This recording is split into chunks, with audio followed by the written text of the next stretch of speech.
Hey, let's do a quick roll call, by the way. If you're not familiar, AJR, this is Adam. Put your hands together for Adam.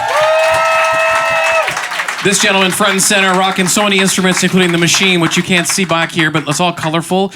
Put your hands together for Jack. And sitting way higher than the rest of them, put your hands together for Ryan. Thank you. And then introduce us to this gentleman back here, if you can, too. Rocking the LA Dodgers, by the way. This is our trumpet player, JJ. Are you a Dodger fan? Yeah? Yep. How you feeling? You feeling all right? I'm a Dodger fan too, just so you know. Yeah, I'm feeling all right. Yeah. It was. I forgot about it already. It was a tough series. Boston's a good team. I think that was always going to be tough. But I'm a Dodger fan, so I'm feeling the pain with you. Is it okay if I show people what you're doing here? Sure. Turn this around. If you notice, he's pounding on this thing a little bit. One sip, one hit, one kiss, one hit. It's cool. This is called. Yeah, this is Machine. It's by Native Instruments, and it's plugged in. Is that plugged into your laptop there? Yeah, it's right in. So it's like a trigger. It's setting off these. Are you guys very impressed by my knowledge, by the way? I honestly, you're kind of showing off to us. A little bit. Like, What do you have? Logic, Cubase, Pro Tools? What's in there? Wow. No, it's just the native. It's just the Machine program. But we're on Pro Tools. Whoa, he's like getting ready for like a AJRD. Just they can throw anything at me. I'll be ready. Yeah, it's like.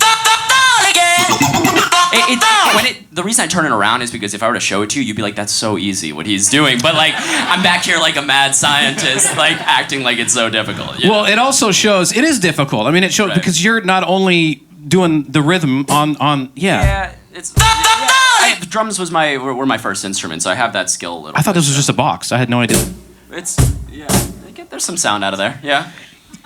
See how much this guy is doing? Not only is he remembering the lyrics of the song. Not that bad. No, you're doing a lot, man. You're being very humble right now. You're singing, you're running that, you're beating on a box. It's just you got a lot of stuff going, and you just really sit here and play bass. That's really all you got. Yep. Oh God. So the split is 75-10. You guys, of course, everybody knows you're from New York. Do you live in New York still? Where do you live now? Yeah, we're in New York City. Okay. Yeah. We didn't make the LA move. No. We don't really plan on it either, but it's nice to be here for like the short periods of time for us. I feel like that was. I'm insulting LA subtly. Yeah, I feel like. I hope that's clear. Yeah. I feel like that was a backhanded compliment in a way. Right? Oh, absolutely. Yeah. What about LA? First of all, let's go to positives. What are things that you love about LA? Things that you have to do when you're here? No, seriously. Whenever we're here, it's like a different world. It's just everything is so nice and it's so warm and people are just hi. It's just as opposed to New York where everyone just wants to kill each other every day. But I don't know. What do we do? What are our LA things? I'm trying to think. We like Sugarfish a lot. Oh yeah. Oh yeah. In and out for sure. Last night, we're not really party people. That's not really what we do. But whenever we're here and we play a show, someone usually invites us to like some sort of LA party. So last night we went out and I ended up having a lightsaber fight with Jaden Smith. It's a true story. You won that one, right? Oh my God, of course. Yeah, please. that was. He was like, no, stop. He wasn't into it at all. I kind of forced him into it. Also, In-N-Out though. In-N-Out order. What do you have? What's your In-N-Out order? Oh, Double. Yeah, protein style or regular? This is LA. You gotta do protein style. Okay, protein style. what's protein style? No carbs. That's just. It's more like a wrap. Yeah. Oh, yeah. Lettuce bun. Oh, jeez. Yeah, but you know It's what? LA, great. Yeah. lettuce bun. Do the bun though for sure. Do the bun. Nice bun. But you did something very cool. Was it today that you went to Disney? Yeah, Tell we us just about took this. a tour of like the Disney lot where they like film the Disney movies. They do the animation. It was very cool. We saw Walt Disney's office. We were in his actual office. It was very cool. You're talking about the one down the street here, in the Burbank. with the big building looks like the Fantasia hat. Is that what you're talking about? The animation building? Oh, I don't know. Maybe. You might want to go Maybe back. it is. It has. Yeah. It's that. Yeah, is that it? Okay. Yeah. He's the LA expert. So This is why you're here. right. He's way cooler than we are. So yeah. All these people that we have here, these are your fans. These are people that you connect with all of your music. And I got to ask, how are you able to do that? How are you able to connect with all these people? Is it like is it pulling from yourself and they just happen to relate, or is it an incredible amount of people watching that you're doing? We just went from lettuce buns to like a really deep question that I have no clue how to answer. No. I'm trying to think. I think our whole goal with the album that we put out, I guess it was like a year and a half ago, called Eclectic, that kind of launched all of this, was we wanted to write a lot of songs about things that hadn't been written about before. And I think I guess it connected with people. We just thought like, what are our perspectives on The Office, the TV show, on marijuana legalization, on being weak, like all these weird topics that easily could have failed horribly, and I guess like people cared about what we were talking about. How do you feel about that when a lot of these people are coming together at shows, online, on forums and stuff like that? How does that make you feel to know? I mean, it's got to be in a way. Is it weird to know that these people are connecting with the stuff you are writing? I mean, I think a lot of people are afraid to say things that they feel. And it's what's been really cool is seeing the range of people that come to our shows. You can even see it in this room, just the range of different ages and everything. And we have certain moments in our show where kind of the whole audience sings together, and it's really cool to just look out and see, wow, people from every walk of life are connecting to this weird thought that we had. And to the album as a whole, because when you listen to the album all the way through, there's a little bit of everything on it. I mean, first of all, there's like the song you just heard incorporating. I mean, what do you call it? It's not really it's a trumpet, right? But what is this part on the end called, by the way? It's a mute. Cut, yeah. Yes. Cut mute. Okay. So, but this is a style of music along with what you guys are playing, and it's so different. So you've got that. You've got songs that really should be played during the closing credits of a movie. You've got a gospel sounding song in there. You got the Irish drinking songs. It's just. I just realized, wow, it's kind of a weird album. Yeah, but maybe that's why it's such an eclectic group of people. Right. Yeah, that's very cool. We're super glad that people just said okay to it. We kind of took a risk. We started writing the Click when we really didn't have anyone that cared about us. We started growing our fan base as the Click. The album started getting big. So that's so cool that people just kind of accepted it and showed up. Yeah, and we think a lot about albums, like what you're talking about. I think a lot of people think we live in a time now where it's just all about singles, and I think that's only because the artists make it all about singles. It's like, listen to the first 2 minutes of the song and you don't really need to listen to the rest. And I think we just try and put as much effort as we can into every little moment of every song so that people want to listen to everything. Did you want to say something about that too? I thought you said.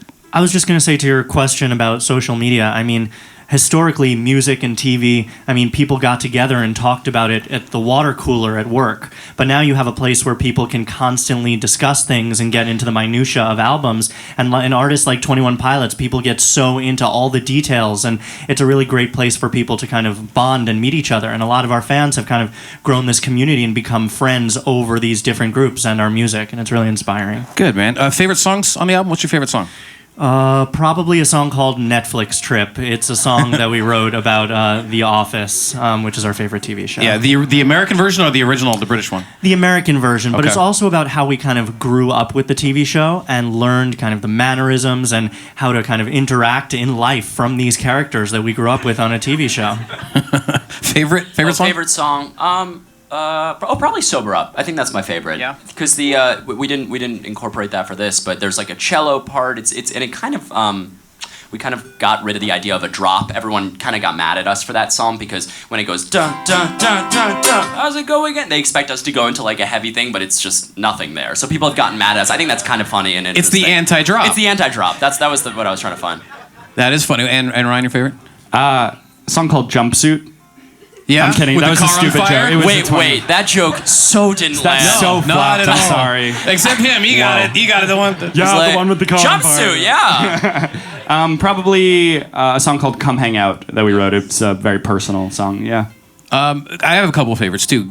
Good Part. Oh, the good part, yeah. Yeah, and it's an interesting because the music in it, the Bach, that classic violin. Right, air on a G string. I think that's that song. What's right? the? I mean, is that one of those where it's like public domain songs? There's Yeah. like these public domain songs where artists don't have to pay a certain like Happy Birthday stuff like If a that. song is more than 100 years old? Yeah. What's that the sounds rule about there? Right. I think that so. sounds right. Yeah. Right. So It's in the public domain, so we didn't have to pay royalties. That's what I was imagining. I'm like, oh my god, these guys are paying everything for publishing to use that song. But Right, yeah. that's such a cool song. Bach sent us a cease and desist letter the other day, but we just threw it out. It's chiseled out on a rock. Oh yeah, big time. Yeah. And the other one I liked too was Drama. And the reason I like this one too is not only because, I heard a yes. Nice. Because you're drama, a little bit of drama. I could just looking at you, you're just full of it. But also because this song, the bass sound in it, and I started to get too nerdy in the production side, but the bass sound is like this sound that is genuinely used in like a trance song, like a trance or a tech, Yeah. Oh, it's like an EDM type sound, but you've got that EDM-ish kind of bass mixed with piano and all this thing. So you've got all this kind of a hybrid sound into one song. I love that. I love that you noticed that. We think about that a lot. We think about trying to combine styles, and like you said, the bass is like this like detuned kind of like Kendrick Lamar style bass, and then we have like orchestral stuff. I think we don't feel like a song is complete until it confuses people a little bit. This is a question from Adam. Where's Adam at? Adam? No, this is Adam. This is a question from you. You're asking yourself. Do you write lyrics or music first? Great question. It's different for every song, but we found that the most successful songs have started with like concept first. We were at like this like little club in New York, and Ryan saw a sticker that said like the Weaklings or something like that. We're like, oh, that's a pretty kind of AJR-ish idea, this like sort of self-deprecating idea. So we just kind of started with that, and it was just I'm weak and what's wrong with that, and then we just kind of wrote the song from there. Same with Sober Up. We had the concept first. Cool. Yeah, so pretty much lyrics, I guess. Okay. Yeah. Vanessa wants to know. Where's Vanessa, by the way? Right here. Hey, second row. What? Hi. Who are your musical influences for this album? For the Click, or the next one that we're working on, the Click? This one. Okay, the one that's out. So many. Well, we're big fans of Vampire Weekend. We like a lot. Yeah. We like. Do you know Dirty Projectors? Not a lot of people. They have like pretty crazy production. On this next album, we have some very weird influences. We're kind of not really listening to pop music at all. We're really into like Israeli music. Like Israeli production. Every time we say that, everyone's like, "Oh boy, I'm not buying this one." But like, I know it sounds weird, but it's just really cool. Yeah, we're definitely going outside. It's really cool. Yeah, we got really into like 1930s like choir music.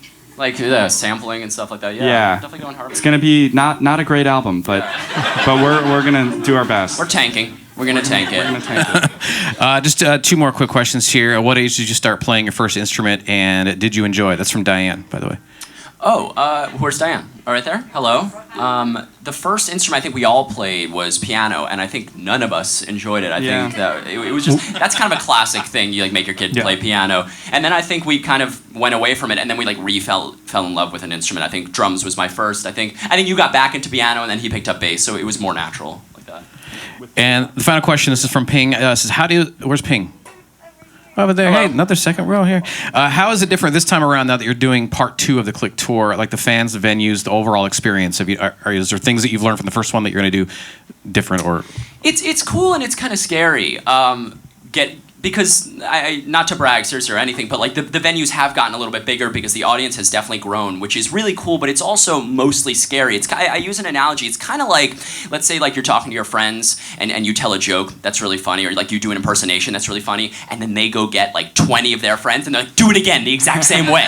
That's terrifying. That's a really scary thing to do. So now these fans have kind of told their friends, and they bring them to the show, and they're like, do that. And if we don't kind of do exactly what we did last time, they're gonna be like, oh, that wasn't so good. So it's a little bit scary to kind of get to that point. I completely forgot what the question. Oh yeah, it was like, how's it on this part 2? It's scary. And as you can see here, it's going to be different every time as well. Just the way things are, constantly changing. Yeah. Just real quick, you mentioned the album that you're working on. Since the first one is touching on so many different styles, is that one going to be more focused on a specific thing, or still kind of the same thing? That's another good question. We feel like that's. I guess I talked about this the other day. What a lot of artists go through, and what I'm sure you've all experienced when you listen to an artist's new album, is. Like, wow, they really didn't get what people liked about them. Like, haven't you experienced that when you listen to like one of your favorite? Oh, it's like, oh, it's different, and they really didn't understand that. That's like our worst fear of like putting out an album and people saying, oh, they didn't know what people liked about them. So we feel that one of our kind of quirks is to kind of talk about stuff like that, like Netflix and like a bunch of different things that people are like, oh yeah, almost like a big meme. That's kind of what we feel our album is a little bit like. We kind of sing it. We sing whatever line is. Who am I to? Tell you that it's just a show or something like that from Netflix, and people are like, oh yeah, okay, I have thought about that before. So that is kind of a vibe that we want for all of our albums, I think, in the future. Or even more so, not focused on what was a big hit radio-wise or video-wise, but also, as you know, I'm sure with your fans too, it's a lot of those unreleased songs, album cuts that become your biggest songs. So yeah, you don't want to venture too off from there.